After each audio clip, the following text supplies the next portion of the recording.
It's 1776. Fine, you can go, but it won't make you better. Versus now, the US with food, economy, military freedom. The year is 1965. You can go, says Malaysia to Singapore. Meanwhile, now, Singapore, again, doing better than Malaysia. The year is 1971. Pakistan says to Bangladesh, yeah, frick off. Versus, of course, now. And Pakistan is blaming India for this. So these are all places that left their master only to become the new master. Of course, the USA gained their independence from the British only to become the world's strongest economy. Then there's Malaysia and Singapore, but Singapore was more kicked out of the Malaysian country. Ever since then, this tiny city-state in Asia has just seen explosive growth in the following decades. Malaysia's probably regretting things right now. And then finally, there's Pakistan and Bangladesh, which used to be one country. This territory was known as East Pakistan for a little bit there. But since they gained their independence in 1971, Bangladesh's GDP is 416 billion, whereas Pakistan's only at 346 billion. I actually didn't even know this. Per capita, it's 60% higher than Pakistan's. Bangladesh is just outpacing them across all standard economic indicators. I guess we'll see what this looks like in 10 years. There's probably even more comparisons that we can do around the world that resembles this. A propaganda poster depicting the United States. Oh, it looks like it was made by China. This poster really highlights the disgust of American imperialism and capitalism as pure source of evil in the entire world as they turn around and walk away. Ooh, it's beautiful. There's this joke recently that Americans are actually just embracing a lot of the Chinese propaganda posters that they see online. And this is actually not the first time it's happened in history. Something similar occurred with Winston Churchill in WW2. The Germans made this and it actually had the opposite effect because a lot of allies were like, oh, this looks cool. There's a couple of real life examples of what China's created about the US. Uncle Sam playing cards. Just look at that detail. Of course, I've heard they're big fans of country animals in China, always depicting us as this eagle. We got Joe Biden right here. I think the US just looks at this stuff and actually takes it like China has a crush on us or something. Well, hopefully they just keep it going. The now finalists, Greece and Italy, will now take part to compete with who has the greatest alphabet. For this challenge, they will make a letter using a horseshoe and a stick. And Greece starts with the Greek letter psi. That's probably not how you pronounce that at all. This will definitely destroy Latin, for they... Holy crap! Italy has come up with 4 Latin letters. The D, B, P, and Q. The audience can't believe it. You can hear them cheering. And if this concludes our Alphabet Olympics, Latin is of best alphabet, Greece not so much. Meanwhile, Greece is handling the L pretty bad. So if this was actually an Alphabet Olympics where you can only use pretty much a stick and a curve, so pretty much just these two shapes here, then it is true that the Latin alphabet can create a lot of different letters, just the Q, P, D, and B. Vice versa with the Greek alphabet, this is the only character they can write. Maybe not exactly the most fair competition, but you know, whatever. I guess in a way, both alphabets could have created an A too, right? Kind of. Maybe an N without this. Gotta admit, since I know nothing about the Greek alphabet, it is still pretty cool. Here's the letter I was talking about before. Now we just need one with the Cyrillic alphabet as well. And you know what? We can make this even crazier with Chinese, Japanese, Arabic too. I'm so proud of my son. He's such a beautiful way with my own language. Meanwhile, Mexico's like taco taco. I'm such proud of my son has grown such big, proud of my language. The blood of the forest runs through my veins. Meanwhile, the UK, I mean, he certainly speaks English, I guess. Hamburger, cheeseburger, Big Mac, Whopper, hamburger, cheeseburger, Big Mac, Whopper. This is pretty offensive. You know, compare proud turkey to disgusting turkey. I love you, son. What a happy father we have here. These are all countries reflecting how their family members, their sons specifically, now use their own language. Spain and Portugal are pretty proud of Mexico and Brazil. UK is less proud of us here in the US. Our English ain't no good. And I guess in a way, turkeys speak their own form of Turkish. They speak a turkey language, that's for sure. I guess all animals have their own languages, kind of. Wait, does this mean my stomach speaks Hungarian?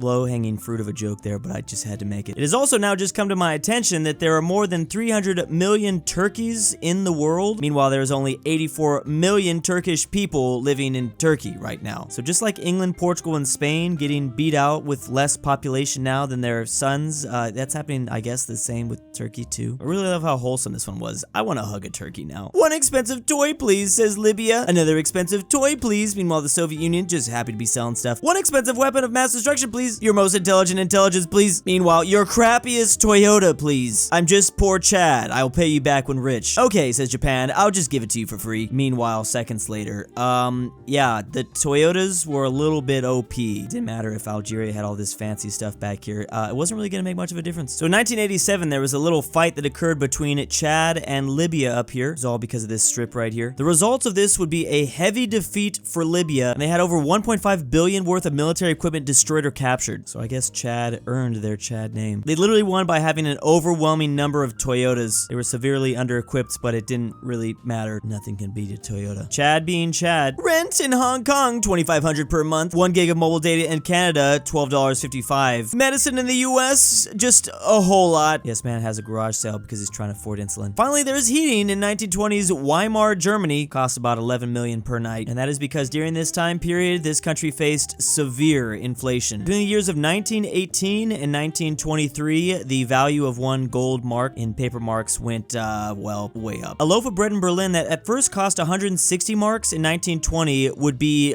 200 million marks by 1923. That's a year later. That's actually 200 billion. Sorry.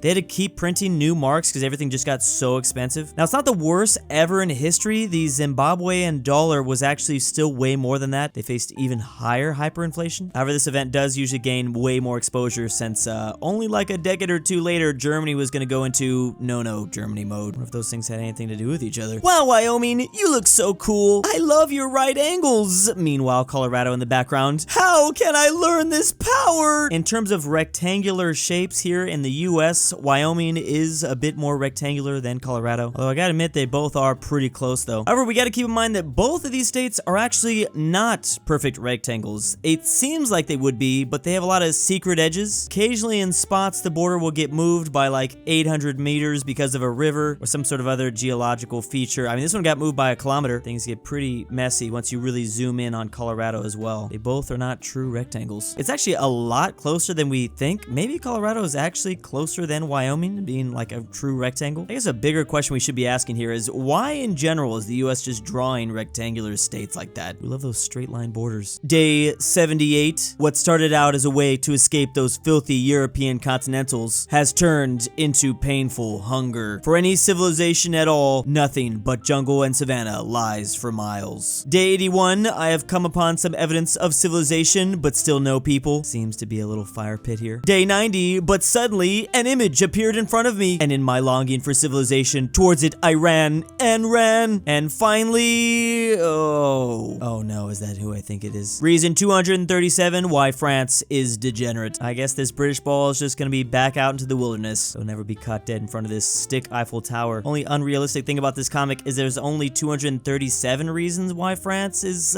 cretin to the UK, because I'm fairly confident there's actually way more than just that for them. Again, that French-British rivalry has been going on for quite some time, and what's funny is I don't even think the internet has chosen a side in general. If we're not joking about France, then we're joking about the British and their food or several other things that's going on. For the last 1,000 years, there's just been so many conflicts between these two countries. It has seemed as of recently that it's stopped, but no, conflict has just gone digital now. I wonder who's going to win out in this meme war. Ooh, China giving Russia a nice little rocket. Hey, you can't do that. I'm gonna sanction you now, says the US. No, not necessary. Look, watch. Dumb Ukraine.